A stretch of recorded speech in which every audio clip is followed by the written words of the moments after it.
දවල් ජීවිත කාලෙම උඹේ සද්ද ආගෙන ඉන්නවා. මගේ සද්ද උඹට චුට්ටක් ගන්න බෑනේ. හරි කියනවාකෝ ඉතින් මොලවදී අපේ ලෝකාද රැස්වීමට ඇවිල්ලා කිව්වා 2048 වෙද්දි කියලා 2048 වෙද්දි මේක ජීවුනේ නන්නත්තාද කරනවා කියලා. අම්මා කිව්වා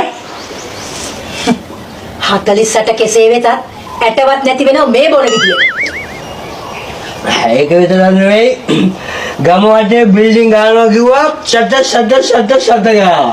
අම්මා කිව්වා නේ සට ගාලා ඌ වටේටම ගහන්න පැතුම් නිසංකද ඔය පාච්ච අනේ ඵලයා මිනියෝ යන්න සට යකෝ 2048 වෙනකම් මේ විදිහට ජීවත් වෙන්න පුළුවන්ද? අරායසක කෙල්ල ගාමන්ටකට ගිහිල්ලා හම්බ කරන තුට්ටු දෙකේ ඉතුරුකුත් නැහැ.